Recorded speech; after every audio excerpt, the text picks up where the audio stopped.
Welcome to the YouTube channel, guys. My name is Dr. Alexander Velodnitsky. I'm a physical therapist, and what we're going to discuss today is going to be based on this model here. So we have four different spine models here. We have the normal one here. We have the one with the herniated disc. We have the one with the degenerative bone and disc disease, and then we have advanced osteoporosis. We're gonna focus on these three here, and we're gonna leave this guy for next time. So let's first. This model is nice because the disc comes off, so we can take a good look at it. So let's look at what a normal spine looks like. So you can right away notice the thickness of the disc.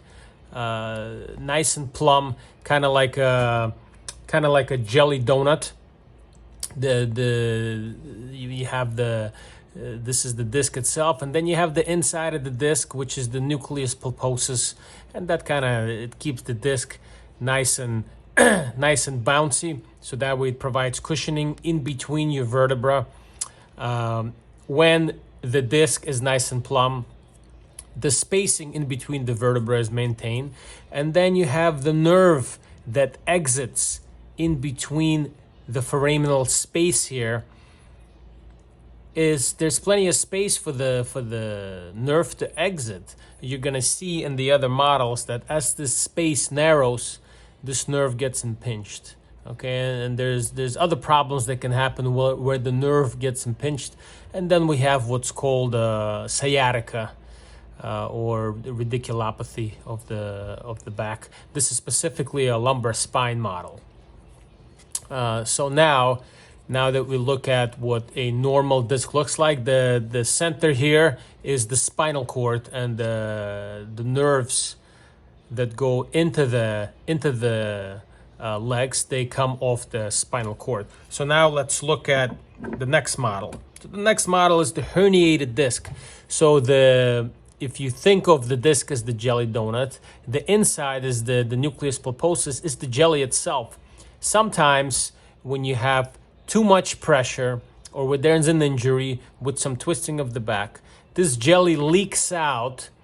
And the problem with this jelly leaking out is it typically leaks out onto a nerve at the level where it leaks out. So if it was to leak out and the nerve was passing right here, it would be compressing the nerve. And when this jelly that leaked out, it's a herniated disc, when it compresses the nerve, you get pain going down the leg. The pain will go down the leg with respect to which level is herniated. So if it's an L5, it's going to go down all the way to the foot.